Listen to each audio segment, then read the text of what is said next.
Welcome back. Karnataka, Tamil Nadu, ಕೇರಳದಲ್ಲಿ NIA ಭೇಟಿ. Coimbatore Mangaluru blast ಬಗ್ಗೆ, ದಾಳಿ ಬಗ್ಗೆ ಈಗ ದಾಳಿ ನಡೆದಿರುವಂಥದ್ದು. 3 ರಾಜ್ಯದ 32 ಕಡೆಗಳಲ್ಲಿ ಎನ್ಐಎ ರೇಡ್ ಮಾಡಿದೆ. ಕರ್ನಾಟಕ, ತಮಿಳುನಾಡು, ಕೇರಳದಲ್ಲಿ ಎನ್ಐಎ ದಾಳಿ ನಡೆದಿರುವಂಥದ್ದು. ಕೊಯಮತ್ತೂರು ಹಾಗೆ ಮಂಗಳೂರು ಬ್ಲಾಸ್ಟ್ ಬಗ್ಗೆ ಈಗ ಎನ್ಐಎ ಅಧಿಕಾರಿಗಳು ದಾಳಿ ಮಾಡಿದ್ದಾರೆ. 3 ರಾಜ್ಯದ 32 ಕಡೆ ಎನ್ಐಎ ರೇಡ್ ನಡೆದಿದೆ.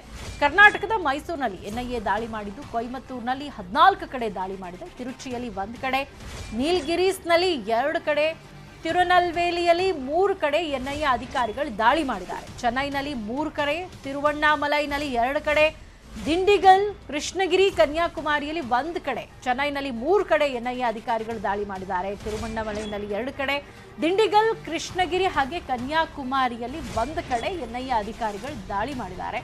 ಇನ್ನು ಕೇರಳದ ಎರ್ನಾಕುಲಂನಲ್ಲೂ ಕೂಡ ಎನ್ಐಎ ಅಧಿಕಾರಿಗಳ ದಾಳಿ ಮಾಡಿರುವಂಥದ್ದು. ಹೆಚ್ಚು ಜನ ಇರುವ ಕಡೆ ಕುಕ್ಕರ್ ಬ್ಲಾಸ್ಟ್ ಮಾಡಲು ಸಂಚನ ರೂಪಿಸಿದ್ರು ಅನ್ನುವಂಥ ಮಾಹಿತಿ ಲಭ್ಯ ಆಗಿದೆ. ಎನ್ಐಎ ದಾಳಿ ವೇಳೆ 4 ಲಕ್ಷ ನಗದು, ಡಿಜಿಟಲ್ ವಸ್ತುಗಳನ್ನು ವಶಕ್ಕೆ ಪಡ್ಕೊಂಡಿದ್ದಾರೆ. ಸದ್ಯ ಇವತ್ತು ನಡೆದಂತಹ ದಾಳಿಯಲ್ಲಿ 2ರನ್ನ ವಶಕ್ಕೆ ಪಡ್ಕೊಂಡಿದ್ದಾರೆ ಅನ್ನುವಂಥ ಮಾಹಿತಿಗಳು ಕೂಡ ಲಭ್ಯ ಆಗಿರುವಂಥದ್ದು. 3 ರಾಜ್ಯದಲ್ಲಿ 32 ಕಡೆ ಎನ್ಐಎ ಅಧಿಕಾರಿಗಳು ರೇಡ್ ಮಾಡಿದ್ದಾರೆ. ಒಂದು ಕೊಯಮತ್ತೂರು ಕಾರ್ ಬ್ಲಾಸ್ಟ್, ಮತ್ತೊಂದು ಕಡೆ ಮಂಗಳೂರಿನಲ್ಲಾದಂತಹ ಕುಕ್ಕರ್ ಬಾಂಬ್ ಬ್ಲಾಸ್ಟ್. ಈ 2 ಪ್ರಕರಣಗಳಲ್ಲೂ ಹೆಚ್ಚಿನ ಸಾಮ್ಯತೆ ಇರೋ ಹಿನ್ನೆಲೆಯಲ್ಲಿ ಎನ್ಐಎ ಅಧಿಕಾರಿಗಳು ಒಂದು ದಾಳಿಯನ್ನು ನಡೆಸಿದ್ದಾರೆ ಅಂತ ಹೇಳಲಾಗ್ತಾ ಇದೆ.